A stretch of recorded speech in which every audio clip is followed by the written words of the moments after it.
ازيكم عاملين ايه؟ يا رب تكونوا بخير وفي اتم صحة وفي احسن حال يا احلى واجمل اخوات في الدنيا. النهارده ان شاء الله معانا فيديو جديد ويوم جديد، يوم مختلف ان شاء الله كده. ان شاء الله الفيديو يعجبكم. عايزاكم كده لو اول مرة تشوفيني اشتركي في القناة وفعلي زر الجرس عشان يظهر لك مني كل جديد انا بنزله. عايزه اقول لكم النهارده بقى عندي مواعين بجد كتير جدا جدا جدا. ليه؟ لان انا طبعا لسه كنت بسبك طماطم وبعمل كرنب، وفضيت المواعين عندي في المطبخ، باقي الاكل يعني اللي في دي اللي بقى واللي خلص وكده، والخلاط. وعايزه اقول لكم الحوض بجد بيجري بيجري، بس انتوا مش شايفين حاجه، ده جوه الحوض مليان وعلى البوتاجاز مليان. فقلت كده اخلص كده بالمواعين، مش هنام طبعا. خلصت الحمد لله الصلصه، كنت بسبك صلصه هنزلها لكم ان شاء الله في الفيديو، نزلت الفيديو اللي فات. وبعمل برضو كرنب وكده، بس بخدع كرنب. فطبعا طلع مواعين للهدى، فانا هنام لا مش هيهدالي بال، والله بجد مش هيهدالي بال، لان المنظر وحش. انا كده كده كنت شايله السجاد بتاع المطبخ، وكنت شايله يعني بعض السجاد كده في الشقه اللي مش عاجبني، فكنت شايلاه. فعايزه اقول لكم مواعين مع سجاد متشال، فانا بحس ان انا قاعده في سوق الكانتون، اللي هو بصوا الشقه ملهاش كبير. فلا لازم اقوم لها كده واوريها اللي انا ايه كبرها. فبدل شايله بصراحه السجاد ومواعين، وفي مواعين في الحوض، عايزه اقول لكم الدنيا بتبقى وحشه جدا. فطبعا انا قلت بدل الدنيا ما تبقى عايمه كده، اسيب حتى السجاد كده، اروق المطبخ على الاقل، اخش المطبخ على ايه هادي هادي كده ونريلاكس خالص. فقلت لا، ابدا اخلص المواعين. خلصت كده الصلصه ونقعت الحلة. عايزة اقول لكم ان انا فعلا قعدت حوالي كده ساعة او ساعتين، استريحت شوية من الكرنب، لان انا قطعت الكرنب وسلقته، وبعد كده قطعته مكعبات وحطيته في الفريزر، وعملت الصلصة وسبكتها وعملتها ببصل. فتعبت يعني تعبت بصراحة. فقلت لا هستريح شوية، فاستريحت بصراحة كده حوالي ساعتين 3 كده. اتعشيت، وبعدين ما اتعشيت قلت انا كنت هخش انام. فقلت لا بصراحة مش هينفع انام اني لما اخلص بصوا المقلب اللي ورايا ده. بصراحة سهرت كده عليهم وخلصتهم. هم ما خدوش معايا وقت طويل، بس هم كانوا كتير. وكانوا مش عارفة مكان بقى الزيت اللي هو الزيت اللي انا خدعت بالصلصة، اللي هو حمرت بالبصلة يعني. فمش عارفة حاسة مزلط لي كده المواعين كلها، او يخليها مش عارفة. فقلت لا همسكهم بقى اغسلهم كده قبل ما انام، عشان مفيش طماطم تمسك هنا تمسك في الخلاط. فقلت لا غنى عن الكلام ده كله واغسلهم عشان ابقى نايمه مرتاحه. يعني عايزه اقول لكم ان انا لسه ورايا مشوار طويل في الشقه. لسه طبعا همسح المطبخ ده، عايز له يوم كامل كده من الصبح بالليل، كامل من الصبح بالليل، علشان عايزة أنضفه قبل رمضان. عايزة أقول لكم إن أنا بجد بحب أنضف جدا قبل رمضان، مش عشان حاجة، علشان أحس بهدوء وراحة، بهدوء في البيت.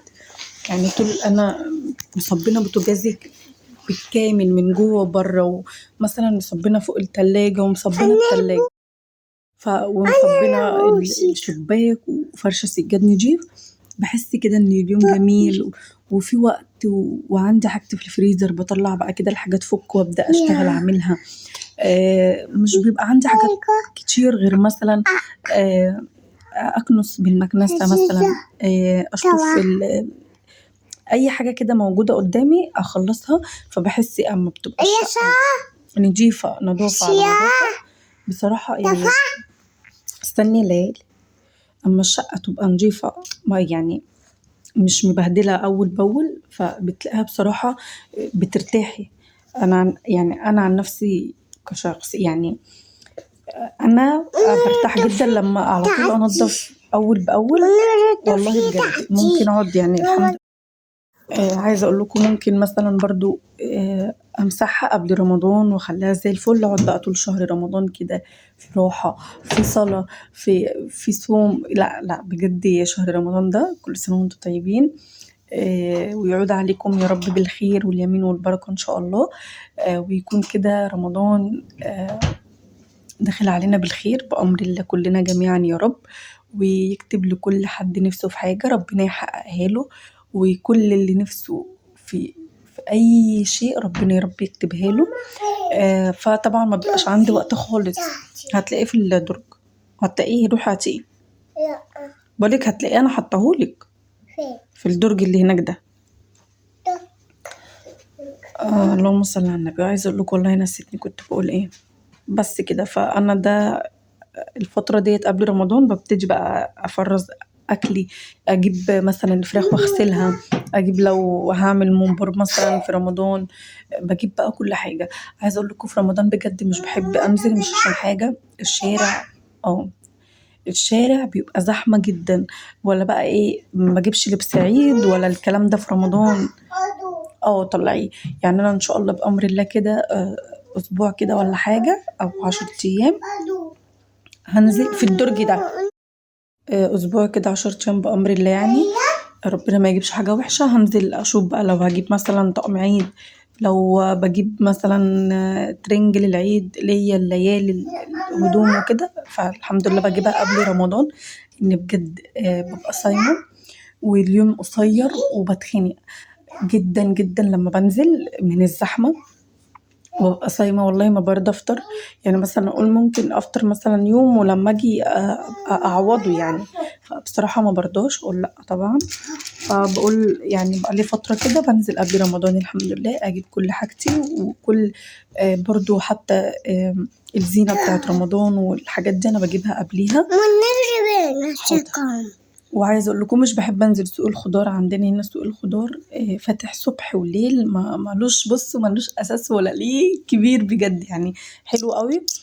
ان شاء الله ان شاء الله كده ابقى اصور لكم فيه في يوم كده يكون الدنيا رايقه، عشان انا كل ما بنزل بلاقي زحمه. فان شاء الله كده ابقى اصور لكم فيه في يوم فبيبقى والله موت موت موت. يعني لو جه الوقت كده ونزلت مثلا اي وقت في رمضان ابقى اخد لكم لقطه واوريكم اللي انا ما بحبش انزل ليه بصراحه. ايه عايزه روج؟ ماشي ثواني بس كده. فده بيبقى وقت في رمضان بصراحه، ما عنديش وقت خالص. ايه يا ليلي؟ حاضر. فان شاء الله كده. بصوا بقى فضيت، عايزه اقول لكم كل المواعين. بصوا بقيت خلاص، انا جات لي خنقه، انا عايزه انام ما الاقيش حله، بقيت ارمي الاكل وكل حاجه. عايزه اقول لكم ان انا بقيت اقول لا انا مش عايزه انام وشايفه في حله، انا كده كده مش هاكلهم مثلا بقى لهم يوم او كده، فاقول لا نضفي بقى. بصوا كل الحلل اللي محطوطه على البوتاجاز انا ببتدي بصوا اجيبها واشيل اللي فيها واغسلها واصفيها. عارفه انت بتعملي دوشه وبتضايقيني، بتضايقيني قوي. معلش طب انا هعمل ايه؟ معلش. عايزه اقول لكم بتعمل لي كل حاجه وتضايقني وتحرق دمي وتقول لي معلش يا ماما، معلش يا ماما، انا احبك يا ماما. جميله قوي. حبيبي انت عسل، انت جميل. تعمل. عايزه اقول لكم عارفين عيني الشمال انا بكلمكم دلوقتي وحياة ربنا يعني ماسكاها، عيني بتوجعني. اول ما لولي صحيت من النوم نايمه جنبي، فانا الام بقى وقلبي الحنون بتاع الام بدلعها، فهي بتحضني بايدها، راحت مدخلها صباع. عارفين صباعها ده عامل زي الودانه، معرفش هو صباعها ده صغنن كده وبصرم.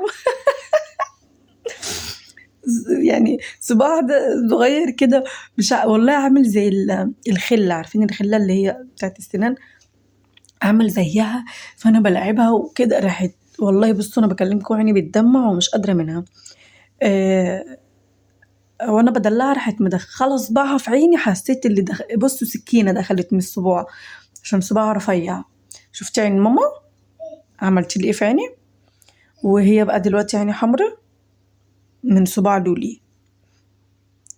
والله بتوجعني قوي، يعني حاسه لما احط ايدي عليها كده عليها ضغط جامد وحرقان. انت ايدك صغننه ايدك جميلة قوي والله العظيم، جميلة رغم كانت هتصفي لي عيني، بس ايدك جميلة. بتقول لي انا ايدي صغننة، انا ايدي جميلة. فادتني كده بقى بصباعها، مش قادرة اقول لكم بقى، مش حاسة بعيني. الحمد لله الحمد لله ان جت بسيطة، يعني حمران كده بسيط، وحاسة اللي هي لا بتشد عليا بتدمع كل شوية تدمع. فالحمد لله يعني جت بسيطة، قدر الله ما شاء فعل. ايه لولي انت حبيبتي، معلش حقك عليا يا لولي اهو، انا اللي بقول لك حقك عليا. ماشي، عملتي لي ايدك في عيني.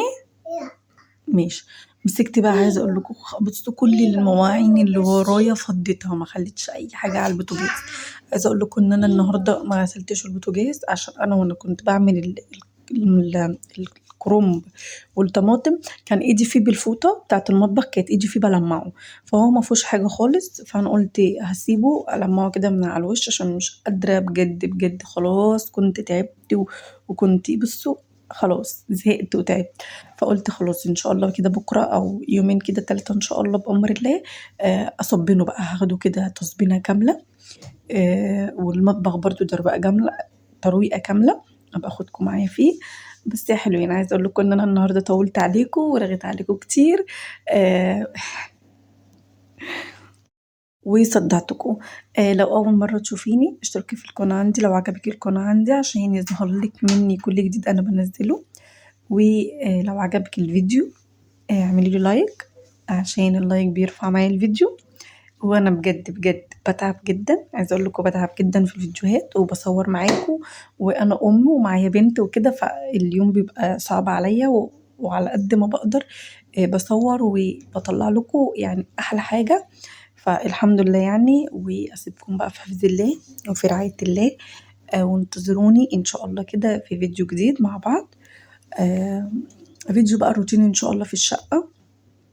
عايزه اقول لكم عند ماما ان شاء الله هكمل لكم والله باقي الفيديو اللي هو بتاع الريسبشن، بس انا لسه الطقم بتاع الانتريه بيتفصل، فان شاء الله اول ما اخلصها هنزل لكم الفيديو، بجد هيعجبكم جدا ان شاء الله. انا بفصل الستاره وبفصل طقم الانتريه، فاول ما يجوا ان شاء الله هوريه لكم. وبكده بس خلصت المواعين ويا على الروحه، انا هخش انام واسمي كده الله واستغفر ربنا وانام بقى، علشان نبتدي ان شاء الله تاني يوم، يوم جديد كده في هدوء ومفيش مواعين. يلا يا حلوين، اسيبكم في حفظ الله وفي رعاية الله، مع الف سلامة.